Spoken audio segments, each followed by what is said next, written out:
तो बेटा अब तक जो है हम धातु, अधातु, उनकी भौतिक गुण, उनके रासायनिक गुण के बारे में पढ़ चुके हैं। अब जो हमारा नेक्स्ट टॉपिक रहेगा वो रहेगा हमारा कैसे जो है धातु और अधातु आपस में मिलकर के यौगिक बनाते हैं और कैसे दो अधातु मिलकर के यौगिक बनाते हैं, यानी कि यौगिकों के प्रकार के ऊपर रहेगा, आयनों के ऊपर रहेगा।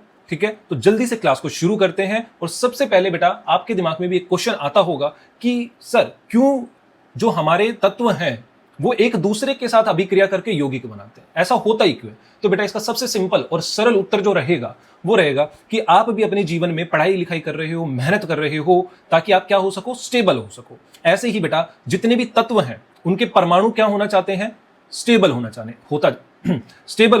चाहते हैं, यानी कि स्थिर होना चाहते हैं अपने जीवन में। और उनके लिए स्थिरता का मतलब होता है बेटा जो हमारी नोबल गैस यानी कि उत्कृष्ट गैसेज होती हैं, उनके जो हमारी परमाणुओं की कक्षाएं होती हैं उनमें इलेक्ट्रॉन्स का जो बंटवारा होता है ना, वो अपनी कक्षाओं में इलेक्ट्रॉन्स का बंटवारा बिल्कुल वैसे ही चाहती है। ठीक है, अब सबसे पहले उत्कृष्ट गैसों के बारे में पढ़ेंगे, फिर हम जानेंगे कि क्यों जो है हमारे तत्वों के परमाणु आपस में जो है अभिक्रिया करते हैं या जुड़ते हैं। तो सबसे पहले बात करते हैं बेटा उत्कृष्ट गैस यानी कि नोबल गैसेस। ये बेटा ऐसी गैसेस होती हैं जिनमें जो परमाणु होते हैं ना, उनकी आखिरी कक्षा में अगर तो हीलियम है तो आखिरी कक्षा यानी कि के ही होती है, उसके अंदर सिर्फ 2 इलेक्ट्रॉन आते हैं। बाकी नियोन, एर्गन, क्रिप्टन, जेनॉन और रेडोन, ये जितनी भी गैसें हैं उनकी अगर आप आखिरी कक्षा, जो हम पहले 9वीं क्लास में पढ़ चुके हैं कि एक परमाणु जो होता है उसमें इलेक्ट्रॉन्स जो है कुछ कक्षाओं में घूमते हैं, है ना, और जो सबसे लास्ट वाली कक्षा होती है उसमें जो नंबर ऑफ इलेक्ट्रॉन्स होते हैं वो अलग अलग होते हैं हर एक तत्व के लिए।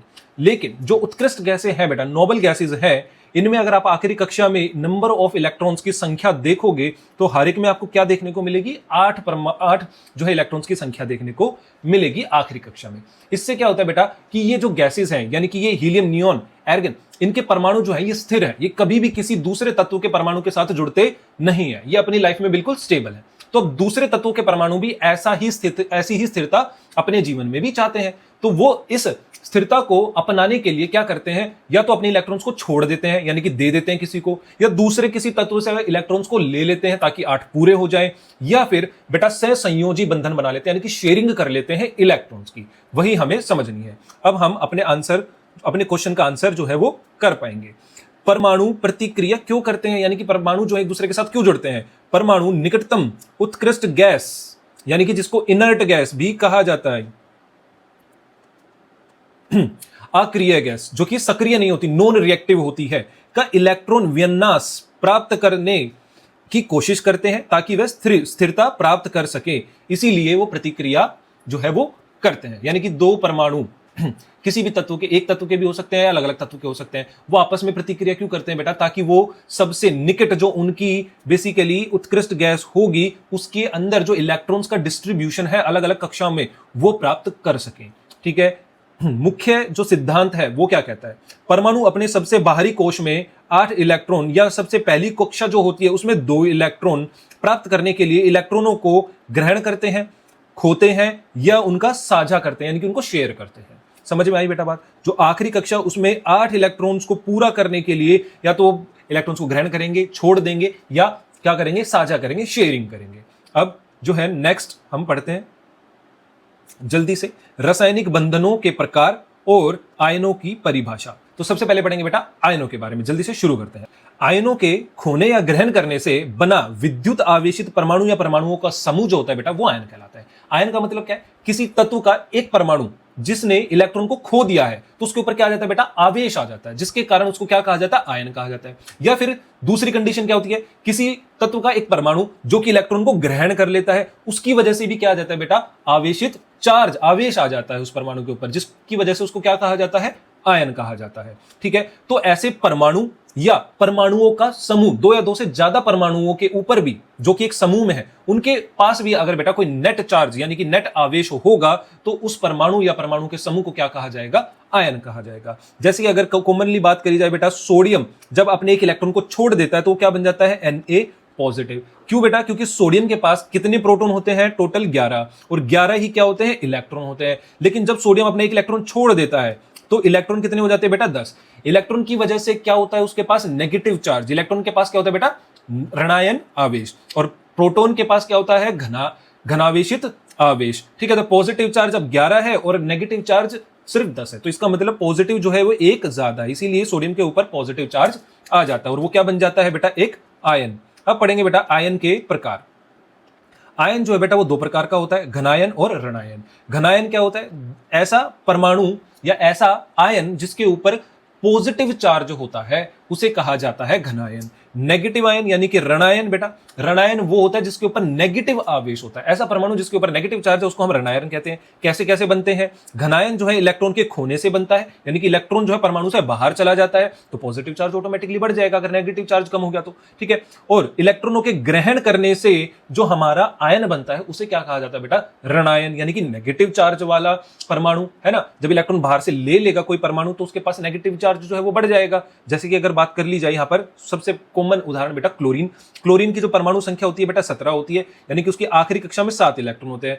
8 पूरे करने के लिए, 8 इलेक्ट्रॉन्स को पूरा करने के लिए अपनी कक्षा में वो क्या करता है, एक इलेक्ट्रॉन को ले लेता है, जिसकी वजह से उसके ऊपर कैसा चार्ज आ जाता है बेटा, नेगेटिव आ जाता है। यहां पर घनायन का जो हमारा उदाहरण रहेगा सोडियम, मैग्नीशियम और एल्यूमिनियम। अगर परमाणु एक इलेक्ट्रॉन को छोड़ता है तो बेटा उसके ऊपर कैसा चार्ज, एक पॉजिटिव का। अगर एक परमाणु 2 इलेक्ट्रॉन्स को बाहर निकाल देता है तो बेटा उसके ऊपर कैसा चार्ज, 2 पॉजिटिव का। अगर परमाणु बेटा 3 इलेक्ट्रॉन्स को बाहर निकाल देता है तो उसके ऊपर कैसा चार्ज, 3 पॉजिटिव का। आई होप आपको ये चीज समझ में आई होगी, है ना, ठीक है, बिल्कुल। तो चलिए आगे चलते हैं। तो बेटा हमें कितने प्रकार के बंधन यानी कि बॉन्ड पढ़ने हैं, ठीक है, आयनिक और सहसंयोजक बंधन कैसे कैसे बनते हैं हम आगे पढ़ेंगे, इनकी परिभाषा की जान लेते हैं। इलेक्ट्रॉनों के स्थानांतरण यानी कि ट्रांसफर से बनता है ऐसा बंधन, दो परमाणुओं के बीच ऐसा बंधन जो कि इलेक्ट्रॉनों के ट्रांसफर की वजह से बनता है। कैसे बनेगा बेटा, NaCl और MgO के बीच में जो सोडियम होता है बेटा वो क्या करता है, अपना इलेक्ट्रॉन दे देता है ना, तो खुद क्या बन जाता है, Na पॉजिटिव,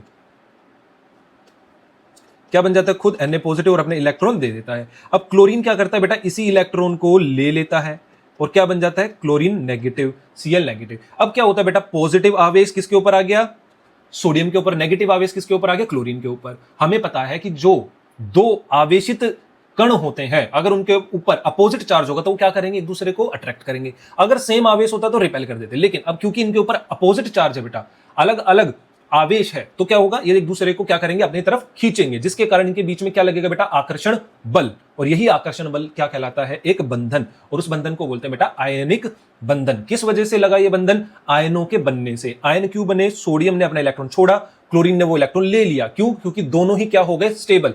ये स्टेबल होना चाहते थे बेटा, इसीलिए इन्होंने क्या किया, आयन बनाए और एक उनके बीच में बंधन बन गया, जिसकी वजह से NaCl जो है वो कंपाउंड यानी कि यौगिक बनता है। ऐसे ही बेटा मैग्नीशियम ऑक्साइड जो है उसका उदाहरण है। मैग्नीशियम जो है वो अपने 2 इलेक्ट्रॉन छोड़ देता है, ऑक्सीजन जो है इन्हीं 2 इलेक्ट्रॉन्स को क्या कर लेता है, ले लेता है और O2 नेगेटिव बना देता है, और यहां पर Mg2 पॉजिटिव बनता है, जिसके कारण ये आपस में जुड़ के MgO यानी कि मैग्नीशियम ऑक्साइड जो है वो यौगिक बनाते हैं। आई होप आपको बेटा क्लियरिटी आ गई होगी कि क्यों अलग अलग तत्व जो है आपस में जुड़ते हैं, क्यों जुड़े, ताकि उनकी आखिरी कक्षा में बेटा 8 इलेक्ट्रॉन हो जाए और वो स्टेबल हो जाए, ठीक है। स्टेबिलिटी के कारण ही तो मैग्नीशियम ऑक्साइड बना, स्टेबिलिटी के लिए ही तो सोडियम क्लोराइड बना बेटा, और क्योंकि इलेक्ट्रॉन के ट्रांसफर से बना इसलिए ये आयनिक बंधन कहलाता है। अब बेटा कुछ यौगिक ऐसे होते हैं जहां पर परमाणुओं के बीच में इलेक्ट्रॉन्स का आदान प्रदान नहीं होता, वहां पर सिर्फ क्या होती है, शेयरिंग होती है, यानी कि एक सहसंयोजक बंधन बनता है। इलेक्ट्रॉनों की साझेदारी ये कहां बनता है, अधातु और अधातु के बीच में। उदाहरण देख लेते हैं, हाइड्रोजन ऑक्सीजन के बीच में, हाइड्रोजन और ऑक्सीजन बेटा जुड़ते हैं आपस में, क्या बनाते हैं, पानी, H2O, है ना, ये हम पहले पढ़ चुके हैं। इसमें क्या होता है बेटा, हाइड्रोजन के पास 1 इलेक्ट्रॉन होता है, ऑक्सीजन के पास कितने होते हैं, 6 होते हैं, ठीक है। ऑक्सीजन को 8 करने हैं तो इसको कितने इलेक्ट्रॉन्स की जरूरत है, 2 की। हाइड्रोजन को पूरा करना है तो इसको कितने की जरूरत है, सिर्फ और सिर्फ 1 की, ताकि ये जो है इसकी आखिरी कक्षा यानी कि K में कितने हो जाए, 2 हो जाए हाइड्रोजन की। तो हाइड्रोजन क्या करेगा बेटा, यहां से इन 2 को हम यहां दर्शा देते हैं, 1 2 3 4 5 6, ठीक है। अब हाइड्रोजन क्या करेगा बेटा, एक बंधन बना लेगा ऑक्सीजन के साथ। अब हाइड्रोजन के तो क्या हो जाएंगे बेटा, एक ये वाला और एक ये वाला, 2 इलेक्ट्रॉन पूरे हो गए। ना ही तो हाइड्रोजन ने छोड़ा है और ना ही ऑक्सीजन ने अपना छोड़ा है, अब इन्होंने क्या बना लिया, शेयरिंग कर ली है बस, ठीक है। इसीलिए इनके बीच में क्या बन गया, ये एक बंधन बन गया, ठीक है। ऐसे ही ऑक्सीजन क्या करेगा बेटा, एक और हाइड्रोजन के साथ अपने एक इलेक्ट्रॉन को और शेयर कर लेगा। अब इस वाले हाइड्रोजन के भी इलेक्ट्रॉन्स पूरे हो गए। अब आप देखोगे तो इस चक्कर में जैसे ही ऑक्सीजन 2 हाइड्रोजन के साथ जुड़ा तो इसके भी अपने पूरे के पूरे 8 इलेक्ट्रॉन जो है वो पूरे हो चुके हैं, 1 2 3 4 5 6 और एक ये 8, तो आई होप आपको ये चीज समझ में आई होगी। सहसंयोजक बंधन जो है बेटा वो दो आधातुओं के बीच में बनता है इलेक्ट्रॉन्स को शेयर करने से।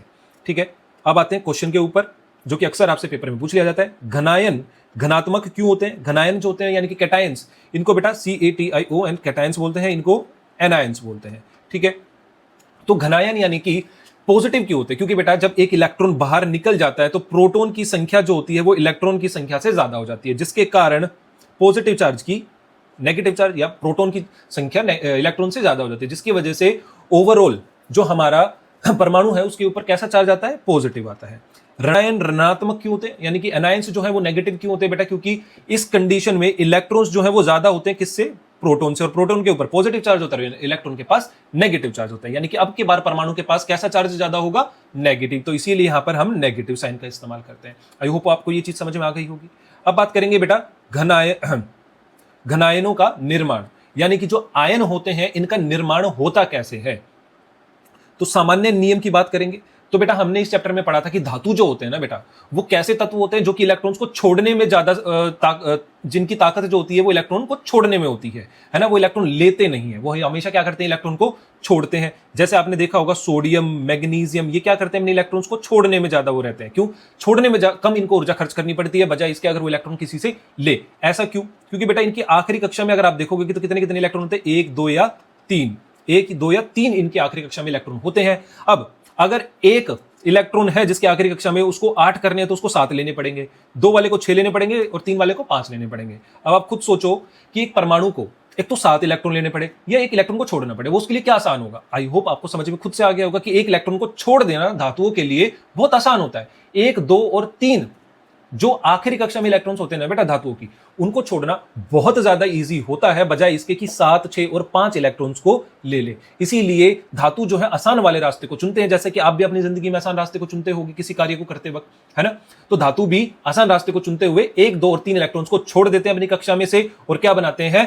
Positive ions. ठीक है, 1 2 या 3 संयोजी इलेक्ट्रॉन वाली धातुएं उन्हें खोकर घनायन बनाती हैं। ठीक है, चलो बात करते हैं कैसे। सोडियम जो है उसकी परमाणु संख्या 11 होती है, उसका इलेक्ट्रॉन्स का अरेंजमेंट अगर हम लिखे तो बेटा K में 2, ठीक है, K L में 8, M में 1, यानी कि M जो है इसकी आखिरी कक्षा है। अगर बेटा हमें M में 8 बनाने हैं तो हम क्या कर सकते हैं? 7 को ऐड कर सकते हैं, लेकिन उसके लिए तो ऊर्जा बहुत ज्यादा देनी पड़ेगी। अगर हम M में से 1 हटा दे तो M में कितने हो जाएंगे बेटा? 0। अब वो कौन सी आखिरी कक्षा बचेगी जिसमें इलेक्ट्रॉन्स होंगे? L बचेगी। तो इसीलिए सोडियम क्या करता है बेटा? अपनी आखिरी कक्षा में से यानी कि M में से एक इलेक्ट्रॉन को बाहर छोड़ देता है और खुद क्या बन जाता है? Na पॉजिटिव, जिसकी वजह से उसकी आखिरी कक्षा L के अंदर कितने इलेक्ट्रॉन्स होते हैं?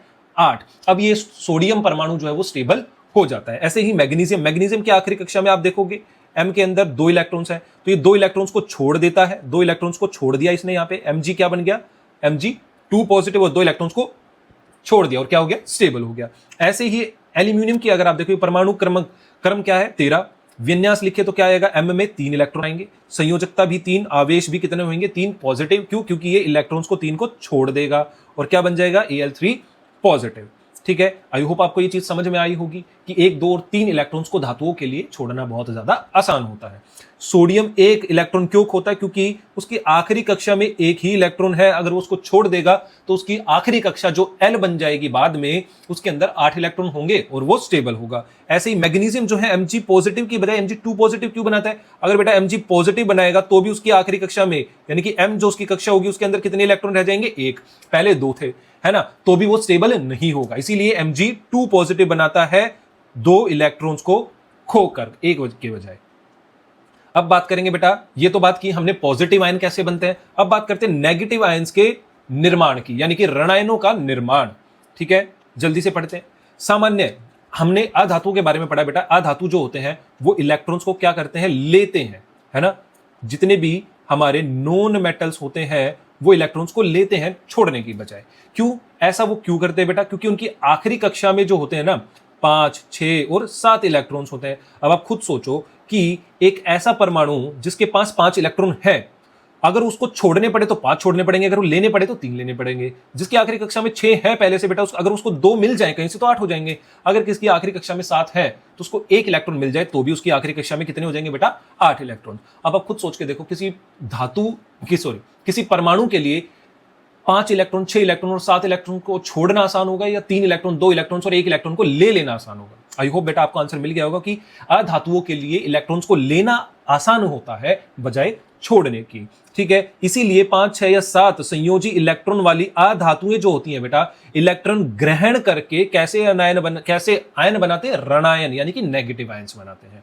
ठीक है, उदाहरण के तौर पे सबसे पहला क्लोरीन है। क्लोरीन की परमाणु संख्या जो होती है 17 होती है। आखिरी कक्षा यानी कि M के अंदर बेटा Kl और M के M के अंदर कितने इलेक्ट्रॉन्स होते हैं? 7 होते हैं। अब 7 है, एक और चाहिए 8 होने के लिए, तो वो क्या करता है? एक इलेक्ट्रॉन ले लेता है। यहां पर आप देखोगे अब की बार क्लोरीन के साथ एक इलेक्ट्रॉन जुड़ा है। यहां पे अगर आप देख रहे थे बेटा, यहां पे सोडियम से एक इलेक्ट्रॉन बाहर निकला है। ठीक है, तो क्लोरीन के साथ एक इलेक्ट्रॉन जुड़ा, तो इसका मतलब क्लोरीन के अंदर नेगेटिव चार्ज बढ़ गया। कितना बढ़ा? सिर्फ 1। तो 1 बढ़ा, तो हमने यहां पे 1 को दिखाना नहीं होता, सिर्फ नेगेटिव लगा देते बेटा 1 के लिए। ऐसे ही ऑक्सीजन की बात करी जाए तो परमाणु संख्या जो है हमारी बेटा 8 होती है। अगर हम बात करें एल में कितनी होती है उनके? 6। कितने चाहिए 8 करने के लिए? आप कहोगे कि सर 2 इलेक्ट्रॉन चाहिए। तो ऑक्सीजन क्या करता है बेटा? यहां से 2 इलेक्ट्रॉन ले लेता है और O2 नेगेटिव बन जाता है। अब की बार आपने देखा 2 इलेक्ट्रॉन लिए तो नेगेटिव चार्ज भी कितना है बेटा? -2। तो जितने इलेक्ट्रॉन लेगा उतने ही नंबर नेगेटिव चार्ज उसके ऊपर आ जाएगा। नाइट्राइड आयन यानी कि नाइट्रोजन का आयन अगर आप देखोगे, विन्यास यानी कि इलेक्ट्रॉन्स की संख्या को अगर आप देखोगे, उनके बंटवारे को, तो K में 2 है, L में 5 है। L में 5 है तो इसका मतलब इसको कितने की जरूरत है? 3 की। तो यहां पे क्या किया है? नाइट्रोजन ने 3 इलेक्ट्रॉन्स लिए हुए हैं, इसीलिए उसके ऊपर 3 नेगेटिव का चार्ज आया हुआ है। आई होप आपको ये चीज समझ में आ गई होगी। अब नया विन्यास देखोगे बेटा तो क्या हुआ? 3 इलेक्ट्रॉन लेते ही इसके आखिरी कक्षा में 8 इलेक्ट्रॉन हो गए। यहां पर ऑक्सीजन में भी 8 इलेक्ट्रॉन हो गए और यहां पर क्लोरीन में भी 8 इलेक्ट्रॉन हो जाते हैं। ठीक है, अब बात आती है वापस से क्वेश्चन के ऊपर। क्लोरीन 1 इलेक्ट्रॉन क्यों ग्रहण करता है? क्योंकि उसके पास आखिरी कक्षा में 7 होते हैं, एक और ग्रहण करते ही 8 हो जाते हैं। ऑक्सीजन ठीक 2 इलेक्ट्रॉन की क्यों ग्रहण करता है? क्योंकि ऑक्सीजन की आखिरी कक्षा यानी कि L में बेटा कितने इलेक्ट्रॉन होते हैं? 6। अगर 2 और मिल जाए तो कितने हो जाएंगे? टोटल 8। और वो क्या हो जाएगा? स्थिर। इसीलिए वो 2 इलेक्ट्रॉन्स ले लेता है। तो किसी भी तत्व के परमाणु को अगर बेटा स्टेबल होना है तो उसकी आखिरी कक्षा में कितने इलेक्ट्रॉन्स होने चाहिए? 8 होने चाहिए। कितने इलेक्ट्रॉन्स होने चाहिए? 8। यही होता है हमारा ऑक्टेट रूल। ये आपको याद करना पड़ेगा बेटा। ठीक है, धातु हमेशा इलेक्ट्रॉन छोड़ते हैं, अधातु हमेशा इलेक्ट्रॉन ग्रहण करते हैं। ठीक है, आगे जल्दी से इलेक्ट्रॉन बिंदु संरचना पढ़ते हैं।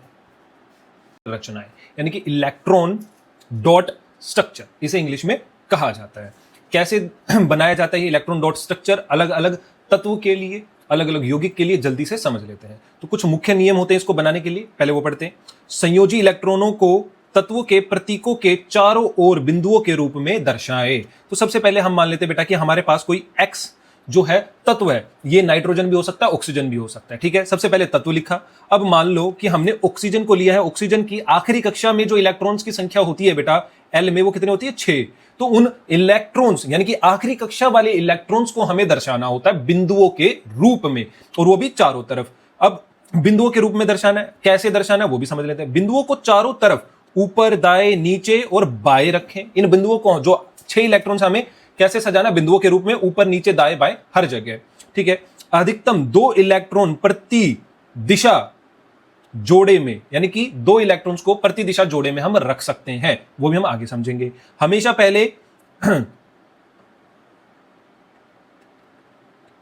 पहले हमें 1 इलेक्ट्रॉन रखना है बेटा, अग्युमिक यानी कि 1 इलेक्ट्रॉन रखेंगे, फिर जोड़े बनाना शुरू करने। तो सबसे पहले हमने एक तत्व ले लिया जो कि है हमारा ऑक्सीजन।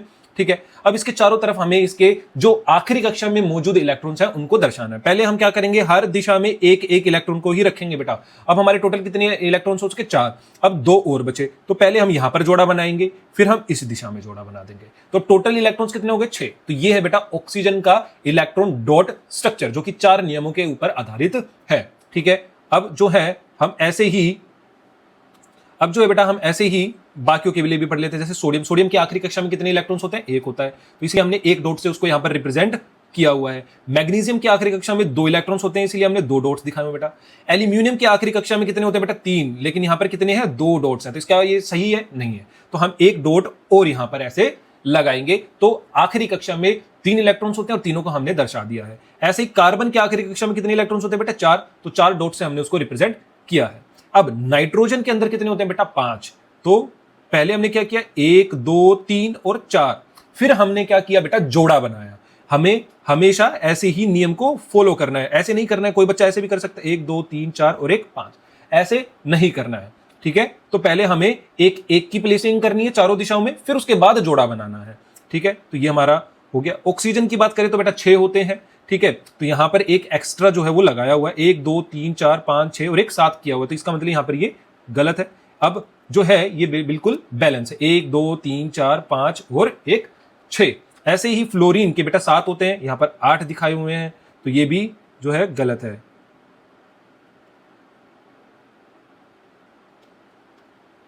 अब जो है बिल्कुल सही, 1 2 3 4 5 6 और 1 7, अब ये बिल्कुल सही है। ऐसे ही हीलियम सॉरी, ऐसे ही अगर आप नियोन का देखोगे बेटा तो उसमें 1 2 3 4 5 6 7 8 और उसके 8 ही जो होते हैं आखिरी कक्षा में नंबर ऑफ इलेक्ट्रॉन्स होते हैं। यहां पर हमने नियोन का जो है वो बड़ा भी एक चित्र बनाया हुआ है। यहां पर आप देखोगे क्लियरली हर एक दिशा में सबसे पहले हमें एक एक की प्लेसिंग करनी है, ठीक है। देख लेते हैं नंबर कैसे प्लेसिंग की जाती है बेटा, ठीक है।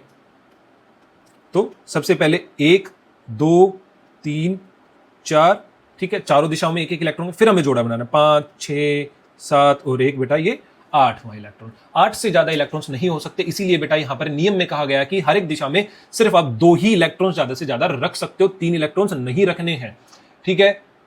आई बात समझ में, ठीक है। इलेक्ट्रॉन डॉट स्ट्रक्चर बनाते हुए अब बात कर लेते हैं बेटा सबसे पहले हम आयनिक बंधन की, तो यानी कि केमिकल बॉन्ड्स हमें पढ़ने हैं,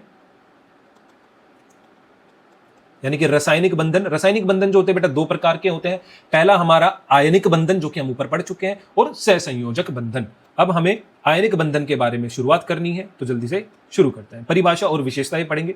एक परमाणु से दूसरे परमाणु में इलेक्ट्रॉनों के पूर्ण स्थानांतरण द्वारा बनने वाला रासायनिक बंधन, जिसके परिणाम स्वरूप विपरीत आवेशित आयनों के बीच में स्थिर वैद्युत आकर्षण होता है। तो इसका मतलब क्या हुआ, ऐसा बंधन जो कि दो तत्वों के बीच में बनता है या 2 परमाणुओं के बीच में बनता है। कब, जब इलेक्ट्रॉन्स का ट्रांसफर हो जाए बेटा एक परमाणु से दूसरे परमाणु पर, ठीक है। कॉमन एग्जांपल लेते हैं सोडियम और क्लोरीन, ये हमारे पास 2 तत्वों के अलग अलग परमाणु हैं। अब इनके बीच में आयनिक बंधन कब बनेगा बेटा, जब सोडियम अपना इलेक्ट्रॉन किसको दे देगा, क्लोरीन को। इसकी वजह से क्या होगा, सोडियम के ऊपर पॉजिटिव चार्ज आ जाएगा, क्लोरीन के ऊपर नेगेटिव। अब क्योंकि सोडियम पॉजिटिव चार्ज हो चुका है और क्लोरीन नेगेटिवली चार्ज हो चुका है, और हमें पता है पॉजिटिव चार्ज और नेगेटिव चार्ज हमेशा आपस में क्या करते हैं, आकर्षित होते हैं। अपोजिट चार्ज जब होते हैं वो आकर्षित होते हैं, और सेम चार्ज जब होते हैं वो रिपेल होते हैं, यानी कि एक दूसरे को प्रतिकाशित करते हैं। तो इसी कारण से ये दोनों आपस में एक दूसरे को आकर्षित करेंगे और क्या बनाएंगे, सोडियम क्लोराइड। आई होप बेटा आपको ये चीज समझ में आ गई होगी परिभाषा से भी।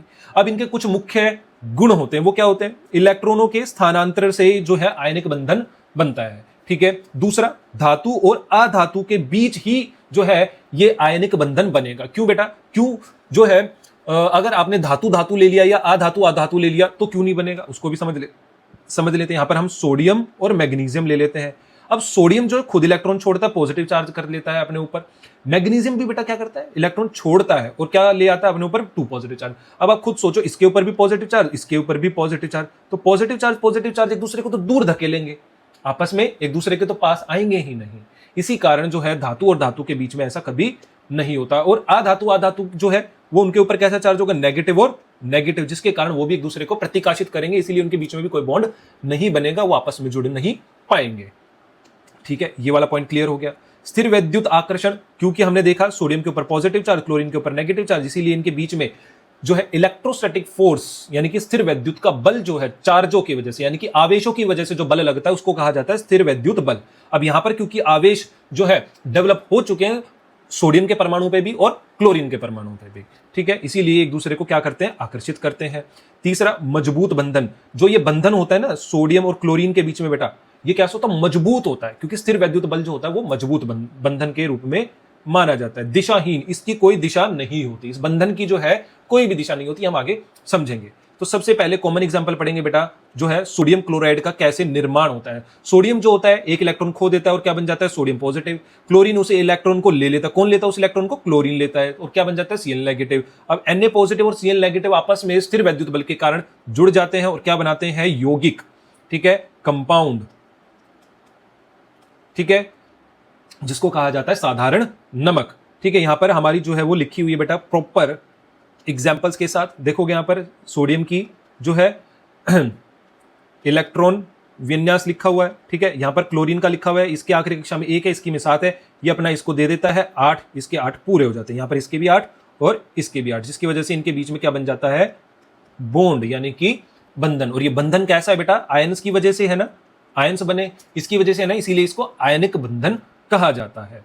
आयनिक बंधन और कंपाउंड यानी कि कैसा कंपाउंड हुआ बेटा, ये आयनिक यौगिक। MgCl2 और MgO का निर्माण देख लेते हैं, मैग्नीशियम क्लोराइड का। तो मैग्नीशियम जो है बेटा उसकी आखिरी कक्षा में 2 इलेक्ट्रॉन्स होते हैं, उन दोनों इलेक्ट्रॉन्स को छोड़ करके Mg2 पॉजिटिव बन जाता है। यही 2 इलेक्ट्रॉन्स क्लोरीन ले लेता है, लेकिन क्लोरीन सिर्फ एक ही इलेक्ट्रॉन को ले सकता है क्योंकि एक क्लोरीन की आखिरी कक्षा में 7 होते हैं। तो ये यहां पर क्या हो रहा है बेटा, आप देखोगे क्लियरली, यहां पर 2 क्लोरीन मिलकर के इन दोनों इलेक्ट्रॉन्स को ले रहे हैं, यानी कि एक एक। इसीलिए एक Mg के साथ आप देखोगे बेटा यहां पर कितने क्लोरीन जुड़े हुए हैं, 2।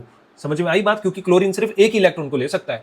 तो एक इलेक्ट्रॉन एक क्लोरीन ने लिया, दूसरा इलेक्ट्रॉन मैग्नीशियम का दूसरे क्लोरीन ने लिया, और यहां पर एक मैग्नीशियम के साथ 2 क्लोरीन जुड़ गए। मैग्नीशियम ऑक्साइड, तो मैग्नीशियम वापस से 2 इलेक्ट्रॉन छोड़ेगा और मैग्नीशियम 2 पॉजिटिव बनाएगा। अब ये 2 इलेक्ट्रॉन जो है छोड़े हुए मैग्नीशियम के, वो कौन ग्रहण कर लेगा बेटा, ऑक्सीजन, क्योंकि ऑक्सीजन जो है उसको 2 इलेक्ट्रॉन्स की ही जरूरत होती है। यानी कि एक ऑक्सीजन ने 2 इलेक्ट्रॉन्स ग्रहण कर लिए और एक मैग्नीशियम ने 2 इलेक्ट्रॉन छोड़े थे, इसीलिए एक ऑक्सीजन के साथ हमेशा एक ही मैग्नीशियम जुड़ा होता है, या एक मैग्नीशियम के साथ हमेशा एक ही ऑक्सीजन जुड़ा होता है। यहां पर क्वेश्चन भी पूछा गया है, सूत्र MgCl2 क्यों होता है, MgCl क्यों नहीं, क्योंकि बेटा Mg जो है वो 2 इलेक्ट्रॉन छोड़ता है। अब 2 इलेक्ट्रॉन छोड़ रहा है, क्लोरीन तो एक इलेक्ट्रॉन को एक्सेप्ट करेगा, तो दूसरे इलेक्ट्रॉन को भी एक्सेप्ट करने के लिए एक दूसरा क्लोरीन होना चाहिए। सूत्र MgO क्यों होता है, MgO2 क्यों नहीं होता, क्योंकि Mg के द्वारा छोड़े हुए 2 इलेक्ट्रॉन्स को एक ही ऑक्सीजन जो है वो एक्वायर कर लेता है, इसीलिए यहां पर MgO2 ना होकर के MgO जो है हमारा सूत्र होता है। अब बात करेंगे बेटा आयनिक यौगिक, जो हमारे यौगिक बन रहे थे, ये कैसे यौगिक थे बेटा, Mg2 पॉजिटिव और 2Cl नेगेटिव। आयन्स की वजह से बनने वाले यौगिक या ऐसे यौगिक जो कि किनके बने होते हैं, आयनों के, उनको क्या कहा जाता है बेटा, आयनिक यौगिक। तो ये हमारे जितने भी उदाहरण थे हमने पढ़े हैं आयनिक यौगिक के पढ़े हैं। तो गुण पढ़ेंगे, फिर उनका एक्सप्लेनेशन पढ़ेंगे यानी कि स्पष्टीकरण पढ़ेंगे और उदाहरण पढ़ेंगे, ठीक है। तो पहला जो गुण रहेगा वो हमारे रहेगी अवस्था।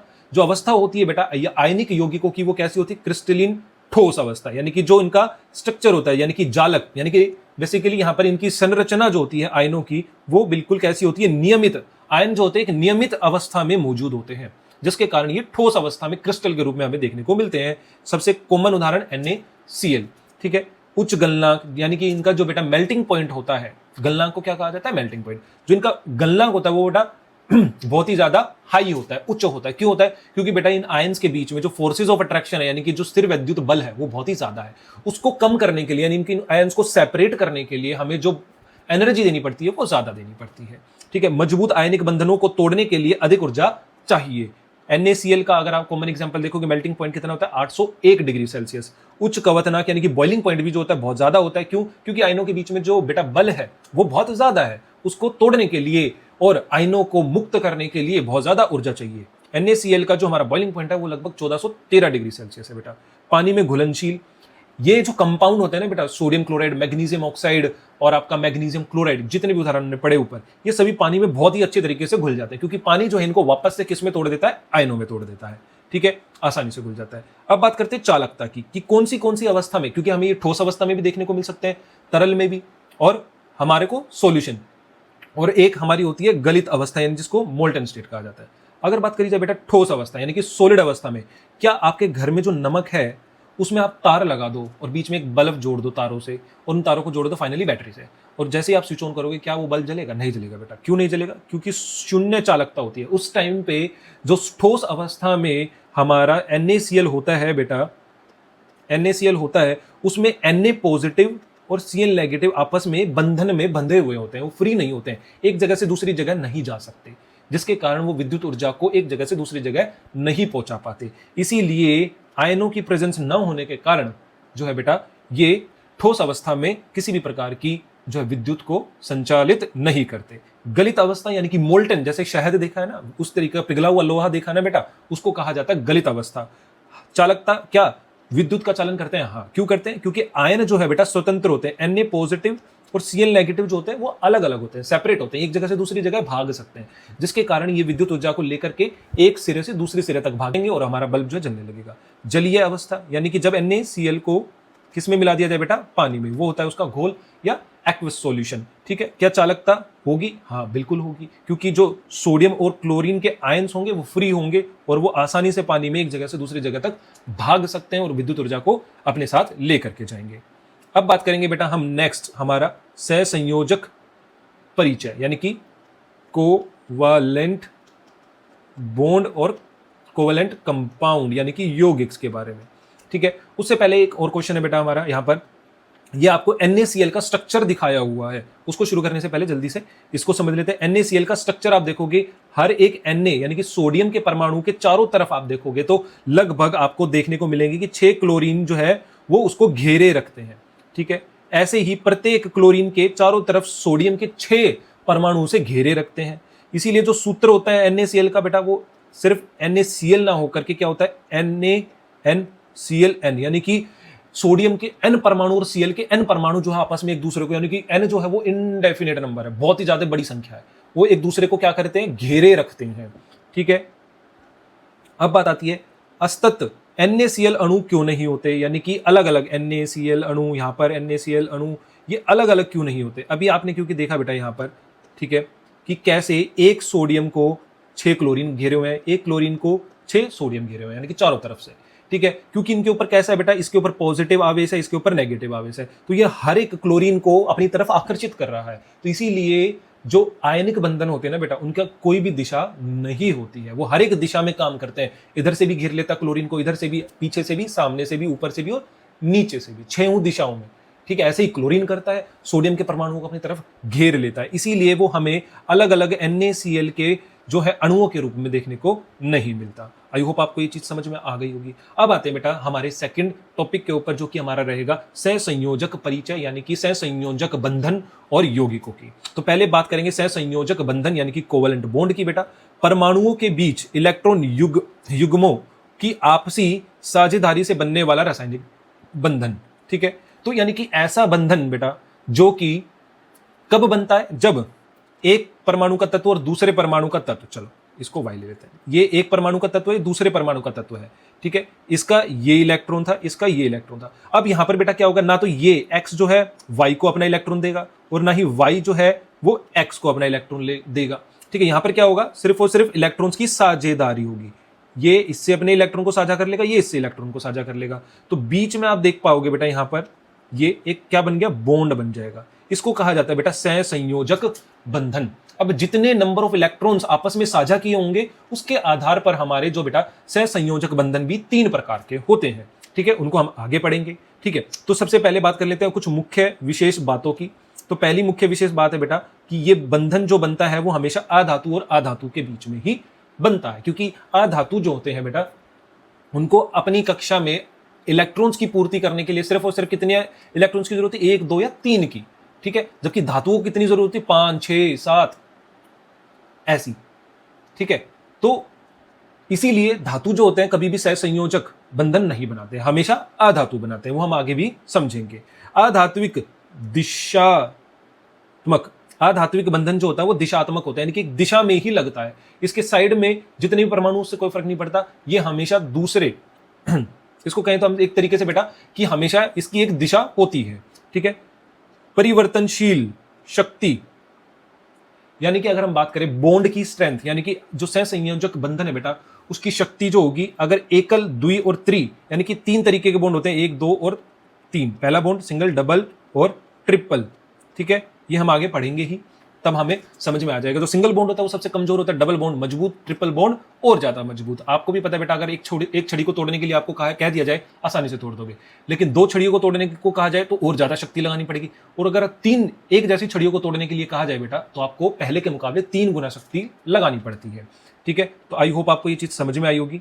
अब बात करते हैं एकल सहसंयोजक बंधन। जब बेटा सिर्फ और सिर्फ 2 इलेक्ट्रॉन्स आपस में शेयर हो रहे होंगे ना, यानी कि कोई परमाणु जब आपस में सिर्फ एक एक इलेक्ट्रॉन को शेयर कर रहे हैं तो एकल सहसंयोजक बंधन बनता है, जिसको और इंग्लिश में क्या कहा जाता है, सिंगल कोवलेंट बॉन्ड, ठीक है। परमाणु के बीच साझा एक जोड़ी या दो इलेक्ट्रॉन, इसे ए बी के बीच में डैश जो है ये बॉन्ड के रूप में भी दर्शाया जाता है। सबसे पहला उदाहरण हाइड्रोजन का रहेगा। यहां पर आप देखोगे इस हाइड्रोजन का एक इलेक्ट्रॉन, इस हाइड्रोजन का एक इलेक्ट्रॉन, तो यहां पर इन्होंने क्या किया, अपने इलेक्ट्रॉन्स को साझा कर लिया और क्या कर लिया, एक बंधन बना लिया, जिसको हमने क्या नाम दिया बेटा, सहसंयोजक बंधन, जिसको हम इस रूप में भी दर्शाते हैं, ठीक है। ऐसे ही क्लोरीन के अणु, क्लोरीन जो है बेटा उसकी आखिरी कक्षा में कितने इलेक्ट्रॉन्स होते हैं, 7, 1 2 3 4 5 दिखाए हुए हैं, 6, ठीक है, और एक 7, ये हो गए इसके 7, ठीक है, 2 4 6 और एक 7, इधर भी 2 4 और 6 और एक 7। यहां पर इन्होंने क्या किया, अपने जो ये दो इलेक्ट्रॉन्स थे इनको क्या किया, साझा कर लिया, ठीक है, और क्या बनाया, एक बंधन बना लिया ऐसे, ठीक है। अब ये दोनों इलेक्ट्रॉन्स इस क्लोरीन के आखिरी कक्षा में भी गिने जाएंगे और ये दो इलेक्ट्रॉन इस वाले क्लोरीन की भी आखिरी कक्षा में बेटा गिने जाएंगे। तो टोटल अगर इलेक्ट्रॉन्स की संख्या देख ली जाए बेटा, तो इधर आप देखोगे तो इस क्लोरीन के पास भी 8 हो गए और इधर आप देखोगे बेटा तो इस क्लोरीन के पास भी 8 इलेक्ट्रॉन्स हो गए। तो इसीलिए क्लोरीन के बीच में जो है आपस में क्लोरीन जो है क्लोरीन के साथ ही जुड़ जाता है और एक सहसंयोजक बंधन बनाता है बेटा। समझ में आया क्यों अधातु ही बनाते हैं, ठीक है। अब हाइड्रोजन और क्लोरीन के बीच में बेटा, हाइड्रोजन के पास एक इलेक्ट्रॉन, क्लोरीन के पास कितने हैं, 7 हैं, तो हाइड्रोजन को एक की जरूरत है, क्लोरीन को भी एक की ही जरूरत है। अब यहां पर आप देखोगे हाइड्रोजन के जो है आखिरी कक्षा में 2 इलेक्ट्रॉन पूरे और वो स्थिर हो गया। अब क्लोरीन के भी आखिरी कक्षा में 8 पूरे, ऐसे करने पर और क्लोरीन भी स्थिर, जिसके कारण हाइड्रोजन और क्लोरीन के बीच में क्या बनता है बेटा, एक सहसंयोजक बंधन, ठीक है। H2 स्थिर क्यों है, क्योंकि H2 की आखिरी कक्षा में 2 इलेक्ट्रॉन पूरे हो चुके हैं। HCl में कौन क्या प्राप्त करता है, हाइड्रोजन जो है वो हीलियम की क्षीरीय विन्यास जो है वो प्राप्त कर लेता है, क्लोरीन जो है वो एर्गन की इलेक्ट्रॉन विन्यास को प्राप्त कर लेता है, इसलिए वो भी स्टेबल।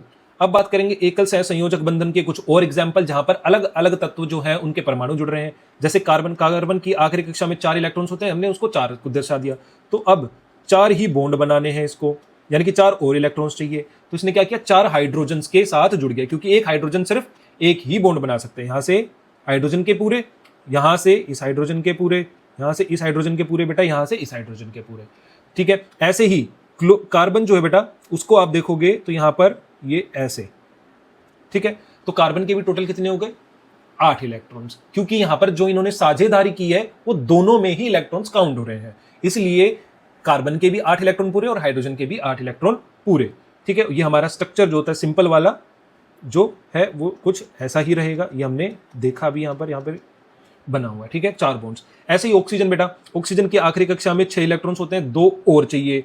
हाइड्रोजन जो सिर्फ एक बना सकता है, तो एक हाइड्रोजन के साथ जुड़ा पहले ये, यहां पर ये इसका एक इलेक्ट्रॉन, इसका एक इलेक्ट्रॉन, यहां पर ये एक इसका हाइड्रोजन का, ये हाइड्रोजन, ठीक है। अब आप देखो हाइड्रोजन के 2 पूरे, इस वाले हाइड्रोजन के भी 2 पूरे, हाइड्रोजन स्टेबल। लेकिन अगर आप देखोगे यहां से ये दोनों भी तो ऑक्सीजन के साथ साझेदारी में।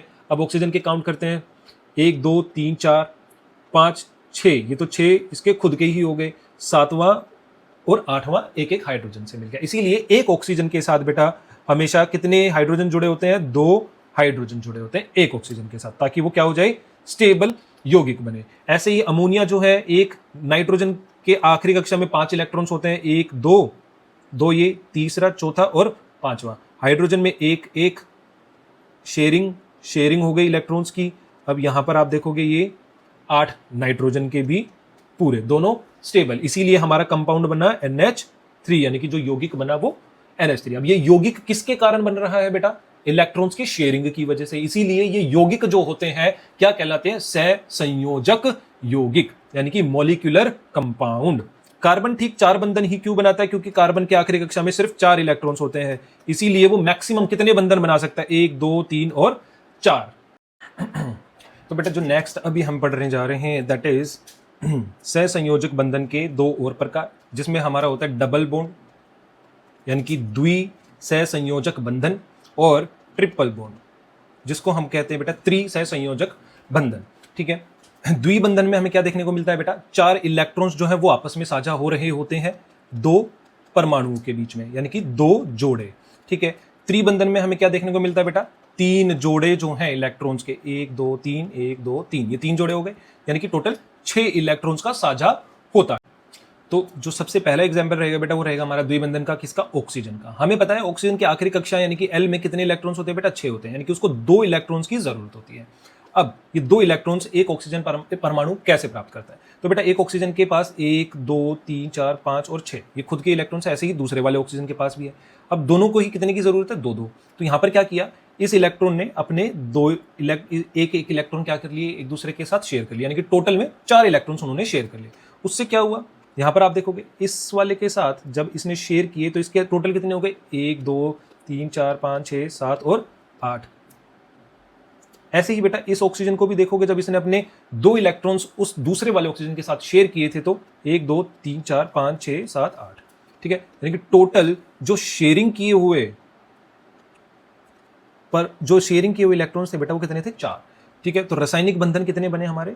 2, ये 2, ठीक है, 2 बंधन इनके बीच में बन गए, यानी कि बॉन्ड कैसा हुआ बेटा? डबल बॉन्ड, ठीक है, यहां पर आप देख पाओगे क्लियरली। अब ऐसे ही कार्बन डाइऑक्साइड, कार्बन जो है वो उसके आखिरी कक्षा में जो होते 4 इलेक्ट्रॉन्स होते हैं, उसके 4 बॉन्ड वो बना सकता है। तो यहां पर कार्बन क्या कर रहा है बेटा? वही 1 2 3 4 इलेक्ट्रॉन्स। ऑक्सीजन जो है अपने 2 2 इलेक्ट्रॉन शेयर कर रहा है, क्योंकि ऑक्सीजन को भी कितने इलेक्ट्रॉन्स चाहिए बेटा? 2 चाहिए। तो यहाँ पे 2 इलेक्ट्रॉन्स को शेयर करते ही ऑक्सीजन के कितने हो जाते हैं? 1 2 3 4 6 इसके पास टोटल थे ही, ठीक है। तो 1 2 3 4 5 6 7 और 2 कार्बन के, ठीक है। ऐसे ही इस ऑक्सीजन के भी 8 पूरे हो जाते हैं बेटा, और कार्बन के खुद जो है 8 पूरे, ठीक है। कैसे देख पाओगे यहाँ पे आप? 1 2 3 4 5 6 7 और 1 8। तो इसीलिए कार्बन डाइऑक्साइड जो होता है हमारा एक स्थिर जो होता है यौगिक होता है, ठीक है। और कैसा यौगिक है? क्योंकि यहाँ पर बॉन्डिंग जो हो रही है वो किसके कारण हो रही है? इलेक्ट्रॉन्स के साझा होने की वजह से, इसलिए ये सहसंयोजक बंधन होता है। त्रिबंधन में हम देखेंगे नाइट्रोजन का उदाहरण, जहां पर 3 जो है जोड़ी इलेक्ट्रॉन्स आपस में साझा हो रहे हैं, यानी कि 3 इलेक्ट्रॉन्स जो है नाइट्रोजन का प्रत्येक परमाणु आपस में साझा कर रहा है, जिसके कारण जो बंधन बना वो कैसा बना? ट्रिपल बॉन्ड, ठीक है। एक बॉन्ड कब बनता है? जब 2 इलेक्ट्रॉन साझा होते हैं। यहाँ पर टोटल कितने हुए? 6 इलेक्ट्रॉन साझा हुए। तो कैसे कितने बॉन्ड बने? 3 bond. Y NO2 is stable, क्यों ये इतना ज्यादा स्थिर होता है बेटा?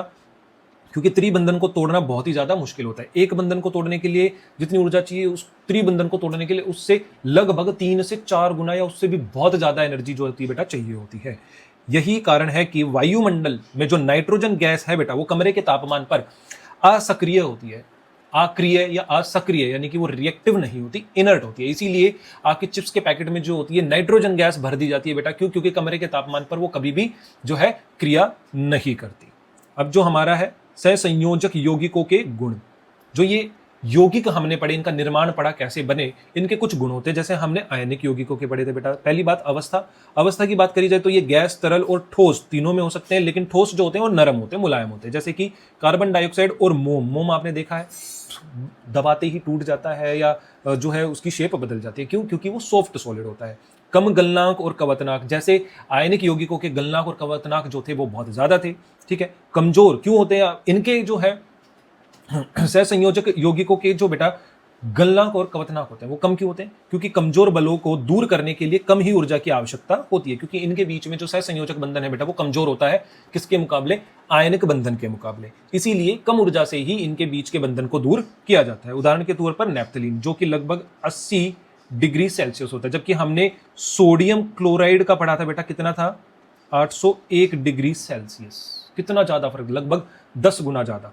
घुलनशीलता की बात की जाए तो पानी में घुलनशील नहीं होते, ठीक है, अघुलनशील होते हैं। लेकिन अगर कार्बनिक सॉल्वेंट्स की बात की जाए बेटा तो उनमें घुलनशील होते हैं, क्योंकि ये उन्हीं के जैसे होते हैं, ठीक है, उन्हीं जैसे पदार्थ होते हैं।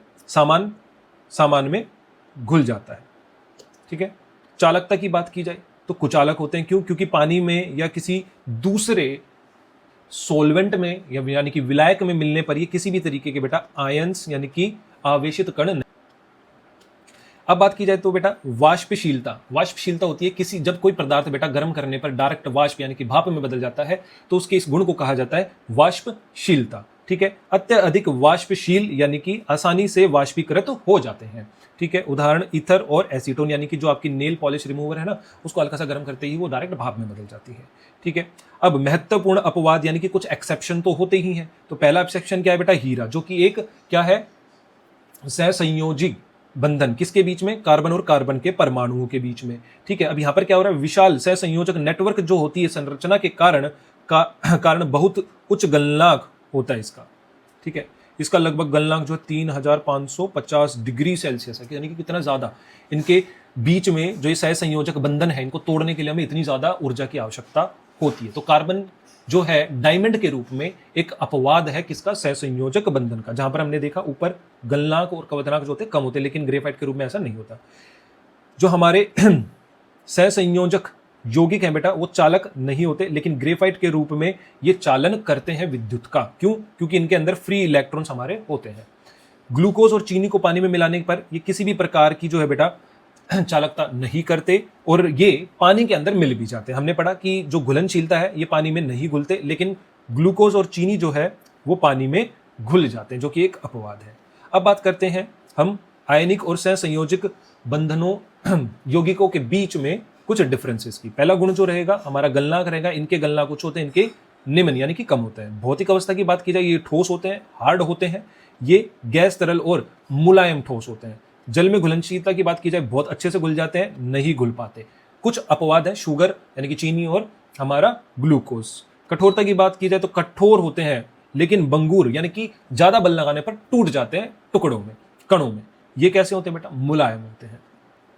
अब प्रयोग गाइड, कैसे अगर आपको दो यौगिक दे दिए जाए, आप कैसे पता लगाओगे कि वो उनमें से कौन सा जो यौगिक है आयनिक यौगिक है और कौन सा जो है वो सहसंयोजक यौगिक है। तो सबसे अच्छा उदाहरण है बेटा, पानी में मिलाकर के उसका घोल बनाओ और जो है उसमें दो इलेक्ट्रोड्स यानी कि दो मेटल की प्लेट्स डाल दो, उनको एक बल्ब से कनेक्ट करो तार की सहायता से और बैटरी लगा दो बीच में। जैसे ही आप करंट को ऑन करोगे, फॉर एग्जाम्पल मान लो सबसे पहले आपने NaCl जो कि एक आयनिक यौगिक है उसको पानी में मिलाया, वो पानी में मिलते ही किसमें टूट जाएगा, Na पॉजिटिव और Cl नेगेटिव।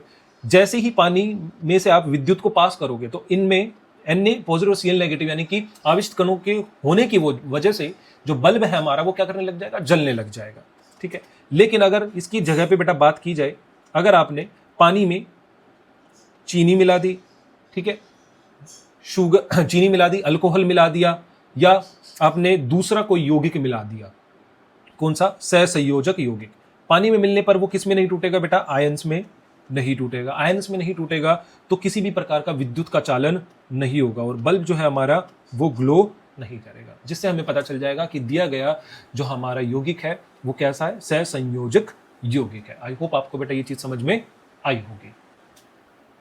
तो एग्जाम फोकस क्या रहेगा, आयनिक यौगिक जो होते हैं बेटा जब ठोस होते हैं तब बल्ब जो है वो बंद रहेगा, यानी कि किसी भी प्रकार का चालन नहीं होगा, क्योंकि ठोस अवस्था में NaCl नमक जो है वो उसमें Na पॉजिटिव और Cl नेगेटिव जो है वो फिक्स होते हैं, बंधनों से बंधे होते हैं, फ्री नहीं होते, है ना। लेकिन जैसे ही गलित और जलीय अवस्था में आ जाते हैं, जैसे हमने पानी में मिला दिया था इसको, तो क्या हो जाता है, बल्ब चालू हो जाता है। क्यों, Na पॉजिटिव और Cl नेगेटिव स्वतंत्र होते हैं। लेकिन सहसंयोजक यौगिक ना ठोस में जलते हैं ना गलित और जलीय विलयन में जलते हैं। तो आपको ये चीज की क्लैरिटी आई होप आपको मिल गई होगी।